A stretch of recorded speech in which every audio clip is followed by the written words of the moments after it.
Welcome back to another episode of Rock Boys Football. Dabo Swinney and the Clemson Tigers getting it done again on the 2024 high school recruiting trail, landing four-star safety Ricardo Jones from the state of Georgia. And Dabo Swinney and Clemson have done a phenomenal job recruiting the state of Georgia, obviously going in there and getting that five-star linebacker, Sammy Brown. You take a look at that 2024 class, chock full of elite Georgia talent. This class is coming together. We're going to talk about Ricardo Jones, dig into the film a little bit, talk about what he's going to bring to this defense, and then talk about what this Clemson class in 2024 could be, talking about some prospects they still have left on the board. Now, before we do get into it again, just want to say thank you to you guys, and especially the Clemson fans. You guys have been rocking with us, checking us out. Can't thank you guys enough for all the support. So if you do enjoy the content, consider subscribing to the channel. And one other thing for Clemson fans, yesterday morning, we kind of took a deep dive into this Clemson roster heading into 2023, talking about some ways we think Clemson can win the ACC title, potentially win a national championship in 2023. Would love to hear you guys' thoughts on that as well. Without further ado, though, let's get into Ricardo Jones, 6'3", 200-pound safety from the state of Georgia, top 150 national player. This is a guy that was coveted by Florida State, a bunch of SEC schools as well, and Clemson able to get another big win on the recruiting trail. Before we dive into Ricardo Jones and his film, it's something that just stood out to me that is extremely impressive. Missed a bunch of games his junior year because of injury. Ended up only playing in 5 games. 6 interceptions, 8 pass breakups in those 5 games. The production for Ricardo Jones is off the charts, and you take a look at it. If he puts together a healthy senior season, you're talking about potentially a top 100 national ranked player coming into Clemson in this 2024 class. In my mind, checks all the boxes that you want in a safety. He is 6'3", 200 pounds. He has phenomenal feel for playing that back end of a defense, reading quarterback's eyes, dropping back in zone coverage. He has the range to kind of play that center field spot, make it out to boundaries and break up plays, and phenomenal ball skills. Again, 6 interceptions in 5 games. He knows where to be, when that football is in the air, and he's a playmaker. So getting into Ricardo Jones, and one other thing I will say, he's extremely physical, and you see a lot of safeties who are fast, can play the football. Can they come up into the box and tackle in the box and get their noses in there? He certainly can do that as well. So let's fire up the film, talk a little bit about Ricardo Jones. And again, the first thing you're going to see, just how smooth he is for a 6'3" guy and how good of a feel he has. Like, this is textbook, right? He readjusts, loses the ball, finds it again, makes a play on the football. That 6'3" frame certainly coming into it.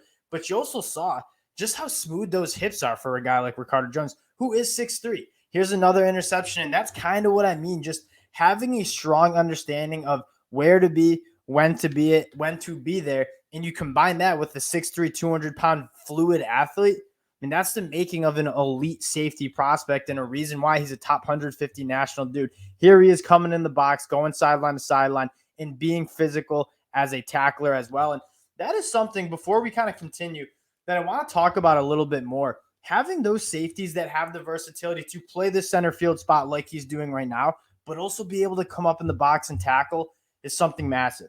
You look at where the offenses are going in college football and where the defenses need to go, you got to have speed on the field at all times. And so if you have a safety that you can kind of walk in and play that kind of hybrid linebacker spot, that nickel role, if you will, is massive. That you can have the speed on the field to cover some of those guys in the slots or those elite athletic tight ends, but also not really giving up much in terms of the run defense. That's really big. And I think a guy like Ricardo Jones with that 6'3" frame certainly can bring that for Clemson's defense. But again, I think he excels as a center fielder. Like here is again, kind of center field, single high safety, makes a play on the football and then gets after it after the catch a little bit. There's a lot to like in Ricardo Jones's game. And again, the intriguing part is you're seeing this film and these highlights. This is coming from 5 games that he played as a junior. Imagine if this kid has 12 games under his belt at the high school level. He is going to be putting up some crazy numbers. And here we go again. Like, when he identifies it's a run play, he fires down, extremely physical when it comes to tackling. You're going to see it again here. Like, this dude wants to hit people. He is a physical safety that can come down and get his hands dirty in the box as well. Here it is, center field again. I mean, I love that game. I don't even know how he can replay that. We're talking about some serious hands there I don't even know how he catches this football, but he does. But portion of it is I'm reading the quarterback's eyes. I'm coming across the field, tip balls. That's the safety's dream. Makes a play on the football. You're getting a playmaker who's not afraid to get his hands dirty. Really, really good get for Dabo Swinney. And when you take a look at Ricardo Jones, he just strikes you as a Dabo Swinney kind of guy. Multiple sport athlete, a 3.86 GPA. Like, Dabo Swinney's a guy that he's going to pay attention to some of that stuff off the field. You want to know why Clemson never really has that much attrition to the transfer portal? It's because they recruit guys that are going to fit that culture and stay there for 3, 4, 5 years and be kind of a good culture fit as well. So even off the field stuff, it does seem like he checks a lot of those boxes. And get into this Clemson class in 2024, and they haven't entered in Ricardo Jones's numbers into this class, but you're looking at only 13 commitments, probably going to move up to around a top 10 class in the country. Extremely impressive. And then you look at the guys they have in there. For one, I think they've done, and we've talked about Brian Wesco, we've talked about TJ Moore. Clemson doing a phenomenal job getting some of that pass catcher talent in there as well. Like Brian Wesco, one of the best wide receivers in the country. He was a guy that was wanted by Oklahoma, Texas A&M. Clemson, able to get him on campus and lock up that commitment early June. TJ Moore is another guy from Tampa Catholic that I just think is so underrated. Clemson has struggled with these pass catchers, or at least I would say the development of pass catchers more, but they're getting some serious talent in there. And I think that might be a little bit of the Garrett Riley effect. The last 2 years with that Clemson offense, I don't know if there's going to be lines out the door to play in that offense if you're a wide receiver. I think you bring in Garrett Riley, and these wide receivers want to go play. They saw what he did for TCU. These kind of guys want to go play. And then on the defense side of the ball, Sammy Brown, one of the things to note, hammering the state of Georgia with getting the top talent out of the state of Georgia. Heaven Brown Schuler has been committed for a very long time. When you can go get an elite defensive lineman from the state of Georgia, that's always a big-time win. You go down the list, a bunch of Georgia guys, Noah Dixon, Cham Thompson, David Azume, all Georgia cats that Dabo Swinney getting it done. And I want to talk about what this class really could look like. And you go back to that Friday, June 2nd visit weekend where they had 20-plus prospects on campus. A lot of those guys ended up committing, right? Brian Wesco, Sammy Brown, those guys who were on campus, they ended up committing. TJ Moore, Darian Mayo takes his visits, ends up coming back to Clemson. Take a look at who they could have. And I don't think it's crazy. I wouldn't say Clemson's in the lead for a guy like KJ Bolden or Mike Matthews or Cam Coleman. But guess what? Going into that weekend, I wouldn't have said they were in the lead for Brian Wesco or Sammy Brown. And they go out and get those commitments. If they can land one of those top guys, KJ Bolden or Mike Matthews, you know the success they've had in Georgia in this 2024 trail.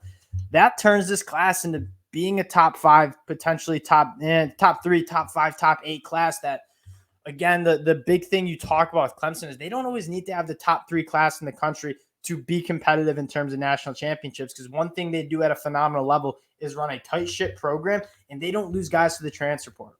You see a team like Texas A&M or even Alabama last year bring in the number 1 class in the country, and then 4 or 5 or 6 of those guys are already out into the portal after year 1, year 2. Clemson doesn't have that problem. So if you land a top 5 or a top 8 class, that's still a program that's going to have the talent 3 to 4 years down the road to compete for national titles because those guys stay and get developed. And we know Clemson and Dabo Swinney, there's not many better programs in terms of a player development standpoint and a culture standpoint than what Dabo Swinney is doing at Clemson. If you're a Clemson fan, like, you have to be absolutely ecstatic about what's going on with Clemson on the recruiting trail. And I always say it, like, hands up. Like, I was wrong. I thought Dabo Swinney wasn't really getting with the time in terms of how recruiting looked, how NIL looked, how the transfer portal worked. And I was kind of hard on him in the sense that, like, what are you going to just ignore, like, these massive parts of college football? Dabo Swinney continuing to silence a lot of critics, including myself, getting it done in the 2024 class. Again, wanted to hop on, talk a little Ricardo Jones, and appreciate you guys for checking us out. You guys have been absolutely awesome with all the support. So if you do enjoy the content, consider subscribing to the channel. We appreciate it, and we'll talk to y'all later.